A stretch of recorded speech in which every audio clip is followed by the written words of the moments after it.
നമ്മൾ ഈ പ്രപഞ്ചത്തിൽ ഒറ്റയ്ക്കാണോ അല്ലയോ എന്നുള്ള ചോദ്യത്തിന് ഒരു ഉത്തരം തരാൻ പറ്റിയ ഒരു പ്ലാനറ്റ് ആണ് K2-18b. ഇവിടെ ജീവൻ നിലനിർത്താനുള്ള പൊട്ടൻഷ്യൽ കണ്ടുപിടിച്ചതിന് ശേഷം ഒരുപാട് സയന്റിസ്റ്റുമാർ ഇതിന്റെ പുറകിലാണ്. അപ്പോൾ ശരിക്കും നമ്മൾ എങ്ങനെയാണ് ഈ പ്ലാനറ്റിലേക്ക് വന്നെത്തിയത്, ഇവിടെ എന്തുകൊണ്ടാണ് നമ്മൾ ജീവൻ ഉണ്ടെന്ന് പറയുന്നത്? അപ്പോൾ അതിനെയൊക്കെ പറ്റിയിട്ട് വളരെ സിമ്പിൾ ആയിട്ട് ഞാൻ ഈ വീഡിയോയിൽ നിങ്ങൾക്ക് പറഞ്ഞുതരാം.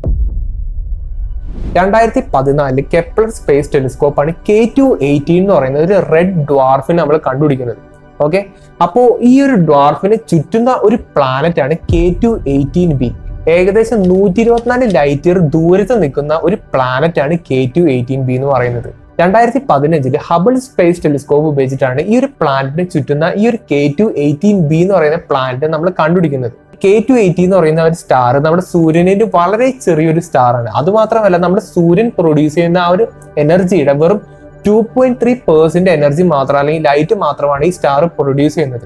അതുകൊണ്ട് തന്നെ ഈ സ്റ്റാർ വളരെ ഡിം ആയിട്ടുള്ളത് വളരെ ചെറിയൊരു സ്റ്റാർ ആണ്. അതുകൊണ്ട് തന്നെ ഈ സ്റ്റാറിന്റെ ഹാബിറ്റബിൾ സോൺ എന്ന് പറയുന്നത് നമ്മുടെ സൂര്യനിലും വളരെ ചെറുതാണ്. അതായത് K2-18b എന്ന് പറയുന്ന പ്ലാനറ്റ് ഈ K2-18ന്റെ ഹാബിറ്റബിൾ സോണാണ് ഓർബിറ്റ് ചെയ്യുന്നത്.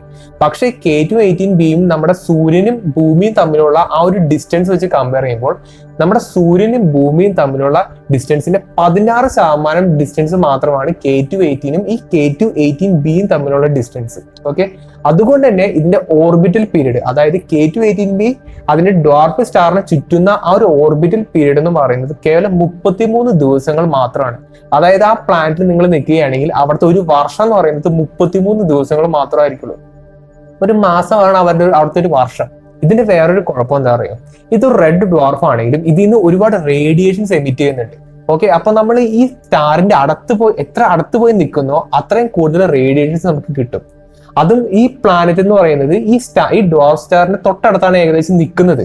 അതുകൊണ്ട് തന്നെ ഈ പ്ലാനറ്റിൽ ലൈഫ് ഉണ്ടാവാനുള്ള സാധ്യത വളരെ കുറവാണെന്ന് ഒരു കൂട്ടം ആൾക്കാർ പറയുന്നുണ്ട്.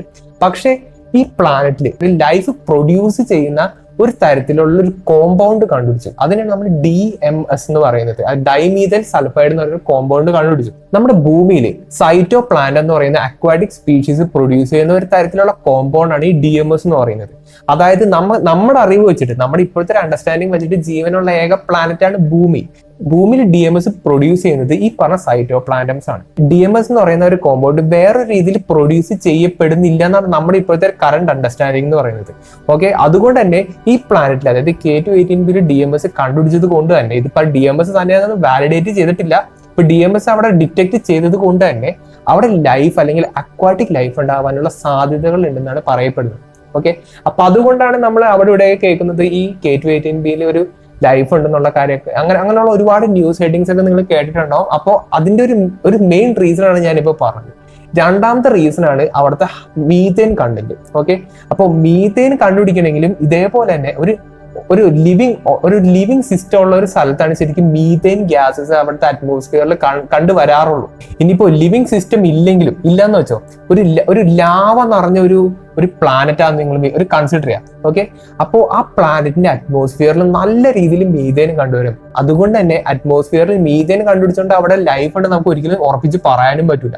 അപ്പൊ മൊത്തത്തിൽ ഒരു ചുരുക്കി പറഞ്ഞു കഴിഞ്ഞാൽ നമുക്കിതിന് ശരിക്കും ഒരു വാലിഡേഷൻ കിട്ടാത്തടത്തോളം കാലം ആ ഒരു പ്ലാനറ്റിൽ ലൈഫ് ഉണ്ടെന്നുള്ള കാര്യം നമുക്ക് ശരിക്കും ഉറപ്പിച്ച് അങ്ങനെ പറയാൻ പറ്റില്ല. അത് തന്നെയാണ് നാസയും പറയുന്നത്. പിന്നെ വേറൊരു കാര്യം എന്ന് അറിയാം, വേറൊരു ഗ്രഹത്തിൽ ലൈഫ് ഉണ്ടെന്നൊക്കെ നമ്മൾ കേൾക്കുമ്പോൾ നമ്മുടെ മനസ്സിലേക്ക് ഓട്ടോമാറ്റിക്കലി വരുന്നത് നമ്മളെ പോലെ തന്നെ ഇന്റലിജന്റ് ആയിട്ടുള്ള ബീയിങ്സ് അല്ലെങ്കിൽ എന്തെങ്കിലും ജീവികളോ പണ്ടുണ്ടായിരുന്ന ഡൈനോസറോ അങ്ങനെ എന്തെങ്കിലും ഒരു കോംപ്ലക്സ് ലിവിങ് ഓർഗാനിസംസ് ആയിരിക്കും നമ്മുടെ തലയിലേക്ക് ഓട്ടോമാറ്റിക്കലി വരുന്നത്.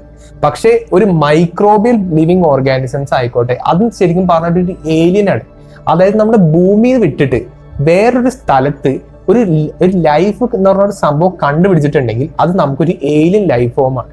ഓക്കെ, അപ്പോ ഈ ഒരു പ്ലാനറ്റിൽ അല്ലെങ്കിൽ ഏതെങ്കിലും ഒരു ഹൈസിയൻ പ്ലാനറ്റിൽ അല്ലെങ്കിൽ റോക്കി പ്ലാനറ്റ് ആയിക്കോട്ടെ, എന്തെങ്കിലും ഒരു പ്ലാനറ്റിൽ എന്തെങ്കിലും സയൻസ് ഓഫ് ലൈഫ് നമ്മൾ കണ്ടുപിടിച്ചിട്ടുണ്ടെങ്കിൽ നമ്മുടെ ഹ്യൂമാനിറ്റിയുടെ തന്നെ ഏറ്റവും വലിയൊരു ബ്രേക്ക് ത്രൂ തന്നെ ആയിരിക്കും. K2-18b നമ്മൾ എല്ലാവരും കൊടുത്ത വേറൊരു പേരുണ്ട്, അതായത് എർത്ത് 2.0 എന്നുള്ള പേരും കൂടി അതിനുണ്ട്. അപ്പോൾ ഈ ഒരു സംഭവം കൂടി ഞാൻ പറഞ്ഞു, അതായത് നമ്മുടെ ഈ പ്ലാനറ്റ് നമ്മുടെ പ്ലാനറ്റുമായിട്ട് ഞാനൊന്ന് കമ്പയർ ചെയ്ത് കാണിച്ചു തരാം. നമ്മുടെ പ്ലാനറ്റിന്റെ ഗ്രാവിറ്റി എന്ന് പറയുന്നത് എത്ര?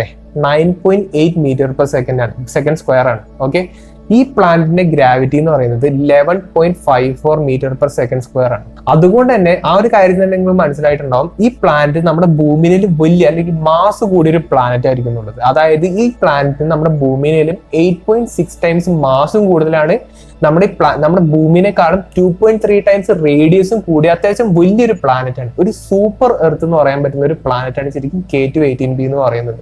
അത് മാത്രമല്ല, ഇതിന്റെ ഹോസ്റ്റ് സ്റ്റാറിനെ ഓർബിറ്റ് ചെയ്യുന്ന വേറൊരു പ്ലാനറ്റും കൂടി ഉണ്ട്. അതിന്റെ പേരാണ് K2-18c.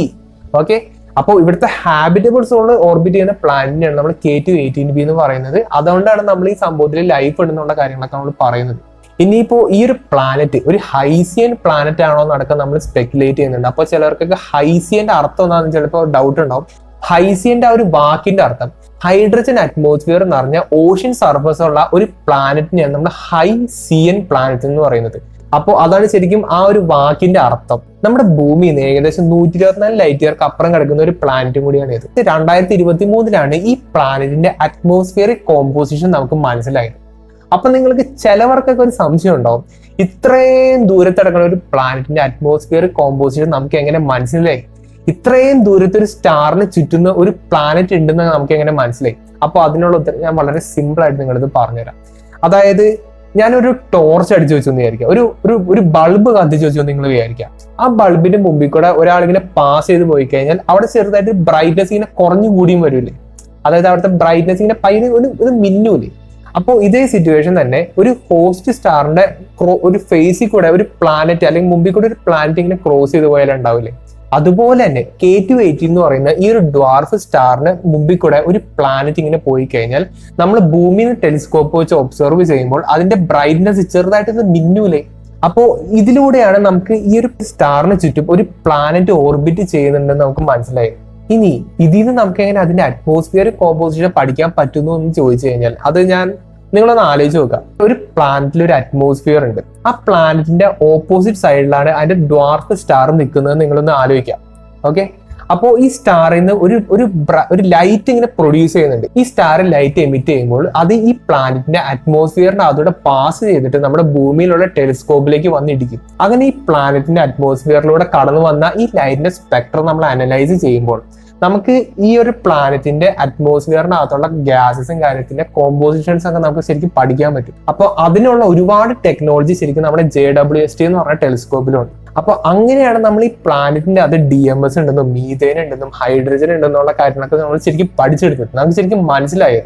അതും ഈ പ്ലാനറ്റിൽ DMS ഉണ്ടെന്ന് നമ്മൾ വാലിഡേറ്റ് ചെയ്ത് കഴിഞ്ഞാൽ നമ്മൾ ശരിക്കും ഒരു സ്റ്റെപ്പ് മുന്നോട്ട് പോയി നമുക്ക് പറയാൻ പറ്റും. അതായത് ഭൂമി വിട്ടിട്ട് വേറൊരു പ്ലാനറ്റിൽ ലൈഫ് കണ്ടുപിടിക്കാനുള്ള ഒരു സ്റ്റെപ്പ് മുന്നോട്ട് നമ്മൾ പോയി നമുക്ക് ശരിക്കും കൺഫേം ചെയ്യാൻ പറ്റും. അപ്പൊ ശരിക്കും ഇതാണ് നമ്മുടെ K2-18bന്റെ അത് ഏലിയൻ ലൈഫ് ഉണ്ടെന്നൊക്കെ പറയുന്നതിന്റെ ഒരു ഫുൾ സ്റ്റോറിയാണ് ഞാനിപ്പോ പറഞ്ഞത്. ഓക്കെ, ഇതിനുള്ള സോഴ്സും കാര്യങ്ങളൊക്കെ ഞാൻ എടുത്തത് നാസയുടെ വെബ്സൈറ്റിൽ നിന്നാണ്. അതുകൊണ്ട് തന്നെ ഇത്ര ഉള്ളു ശരിക്കും പറഞ്ഞാൽ ഇതിന്റെ അകത്തുള്ള കഥകളും കാര്യങ്ങളൊക്കെ. ഓക്കെ, പിന്നെ വേറൊരു കാര്യം എന്താ വെച്ചാൽ DMS എന്ന് പറഞ്ഞ ഒരു സംഭവമില്ലേ, അത് നമ്മുടെ ഒരു അണ്ടർസ്റ്റാൻഡിങ് വെച്ചിട്ടാണ്, നമ്മുടെ ഇപ്പോഴത്തെ ഒരു അണ്ടർസ്റ്റാൻഡിങ് വെച്ചിട്ടാണ് അക്വാറ്റിക് ലൈഫിന് മാത്രം അല്ലെങ്കിൽ മറൈൻ ലൈഫിന് മാത്രം പ്രൊഡ്യൂസ് ചെയ്യാൻ പറ്റുന്ന ഒരു എലമെന്റ് ആണ് DMS. നമുക്ക് ഇപ്പോഴത്തെ ഒരു അണ്ടർസ്റ്റാൻഡിങ് ആണ് നമ്മുടെ.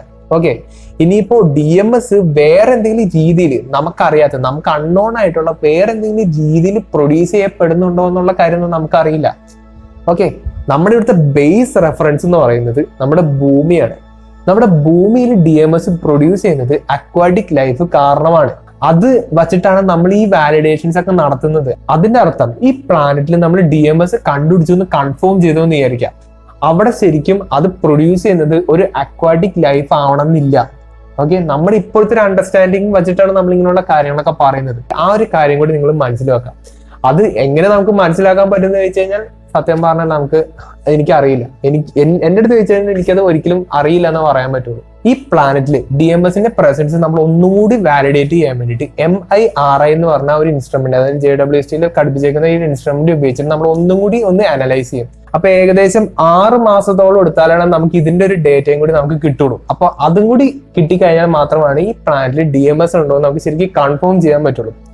കൺഫേം ചെയ്തിട്ട് നമുക്ക് ഉറപ്പിച്ചൊന്നും പറയാനും പറ്റാത്ത ഒരു അവസ്ഥയും കൂടിയാണ്. അപ്പൊ ശരിക്കും പറഞ്ഞാൽ ഇതിന്റെ ഒരു സ്റ്റോറി ലൈനൊക്കെ അത്രേ ഉള്ളൂ. അപ്പോ നമുക്ക് നല്ലൊരു ടോപ്പിക്കായിട്ട് അടുത്ത വീഡിയോ കാണാം.